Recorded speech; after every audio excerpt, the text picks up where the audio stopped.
بزرگ تھے حضرت مولانا اشرف علی صاحب تھانوی رحمۃ اللہ علیہ، ان کے خلیفہ تھے حضرت خواجہ عزیز الحسن مجذوب رحمۃ اللہ علیہ، ان کے خلیفہ تھے، شاعر بھی تھے، اللہ والے بھی تھے۔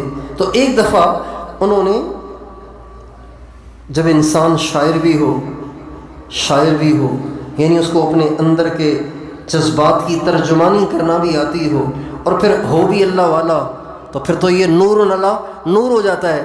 تو خواجہ عزیز الحسن مجذوب رحمۃ اللہ علیہ اللہ والے بھی اور شاعر بھی، تو ایک دن ان پہ کیفیت طاری ہوئی اور اس کیفیت میں انہوں نے شعر پڑھا، ہر تمنا دل سے رخصت ہو گئی، اب تو آ جا اب تو خلوت ہو گئی۔ یہ جو شعر انہوں نے پڑھا تو حضرت تھانوی رحمۃ اللہ علیہ اتنے خوش ہوئے کہ فرمایا، خواجہ صاحب اگر میرے پاس 1,00,000 روپے اس وقت ہوتے نا تو میں شعر کے انعام میں تمہیں 1,00,000 روپے دے دیتا۔ یہ تو تم نے ایک اللہ پاک کے عاشق کے دل کی ترجمانی کر دی ہے، اس لیے کہ اللہ کی جو محبت ہے نا وہ دل میں ساری دنیا کو نکالے بغیر نہیں آتی۔ ساری دنیا دل سے نکلے گی، دل صاف ہو جائے گا اور دل میں دنیا اور مخلوق کا نام و نشان بھی نہیں رہے گا، پھر آئے گا اللہ۔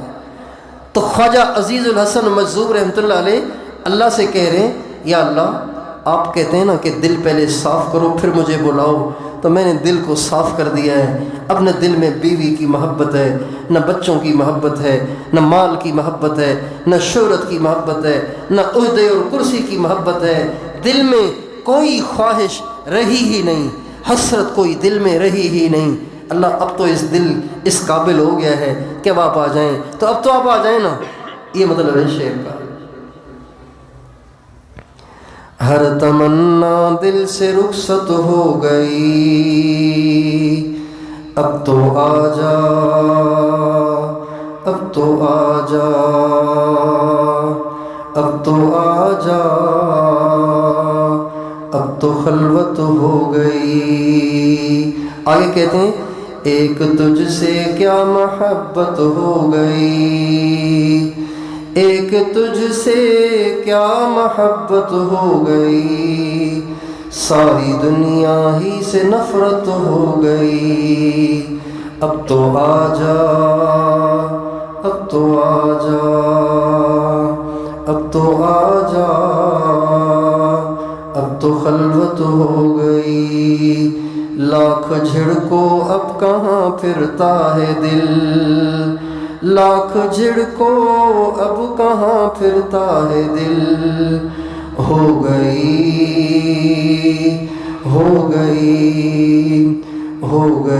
اب تو محبت ہو گئی۔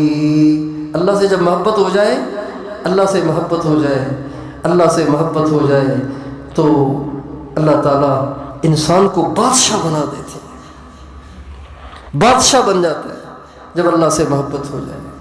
اس لیے میں اور آپ دنیا کی حقیر چیزوں سے محبت کرنے سے توبہ کریں۔ دنیا سے محبت کرنا جرم ہے۔ میرے گھر میں آپ کسی اور کو گھسیڑ دیں تو یہ جرم نہیں ہے۔ دل اللہ کا گھر ہے، اس میں اللہ کے علاوہ کسی اور کو بٹھانا، کسی اور کو بسانا اللہ کو ناپسند ہے۔ ایک چھوٹا سا واقعہ سناتا ہوں پھر بات ختم کرتا ہوں۔ حضرت جنید بغدادی رحمۃ اللہ علیہ کے پاس ایک عورت آئی، چہرے پہ اس کے نقاب تھا، چہرے پہ اس کے برقع تھا۔ وہ حضرت کی خدمت میں آئی، کہنے لگی حضرت مجھے آپ سے بات کرنی ہے۔ کہا ہم بولو۔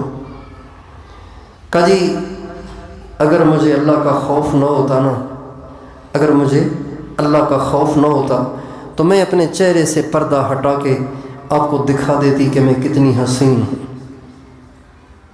اللہ نے مجھے بہت حسن دیا ہے۔ کہ آپ کہنا کیا چاہتی ہیں وہ بات کریں نا، کیا کہنا چاہتی ہیں؟ کہ کہنے یہ آئی ہوں کہ میں اتنی حسین ہوں کہ مجھے دیکھ کر ہر انسان حیرت زدہ ہو جائے، لیکن ہائے میرا خاوند میرے ہوتے ہوئے کسی اور پہ مرتا ہے، میرا خاوند میرے ہوتے ہوئے میری جیسی حسین بیوی کے نکاح میں ہونے کے باوجود بھی کسی اور پہ مرتا ہے۔ میں بہت پریشان ہوں، اپنا دکھڑا آپ کو سنانے آئی ہوں اور اس کا حل لینے آئی ہوں۔ تو حضرت جنید نے جب یہ سنا تو بے ہوش ہو گئے، بے ہوش ہو گئے۔ کچھ دیر کے بعد ہوش آیا تو وہ عورت پریشان ہو گئی، کہنے لگی حضرت پریشان تو میں ہوں، بے ہوش آپ ہو گئے، یہ کیا بات ہوئی؟ تو فرمانے لگے ارے مائی، جب تم نے کہا نا کہ میں اتنی خوبصورت ہوں اور میرا خاوند کسی اور کو چاہتا ہے، میں اس پہ پریشان ہوں، تو میں نے سوچا کہ جو حسینوں کا حسین ہے اور حسن کا خالق اور مالک ہے، جب اس کا بندہ اس کے علاوہ کسی اور پہ مرتا ہوگا اس کو کتنا دکھ ہوتا ہوگا۔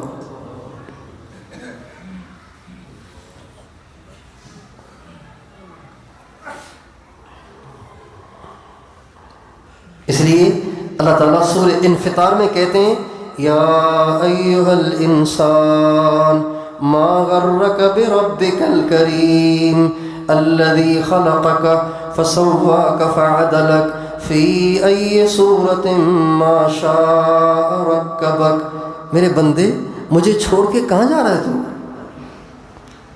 کہاں پھنس گیا ہے تو؟ مجھے چھوڑ کے کس کی محبت میں گرفتار ہو گیا ہے؟ غرک، کس نے تجھے دھوکے میں ڈال دیا ہے؟ میرے ہوتے ہوئے تو کس کے چکروں میں پڑ گیا ہے؟ ما غرک، کن چکروں میں پڑ گیا ہے تو؟ رب کریم کے ہوتے ہوئے، جس رب نے تجھے بنایا اور کتنا خوبصورت بنایا ہے۔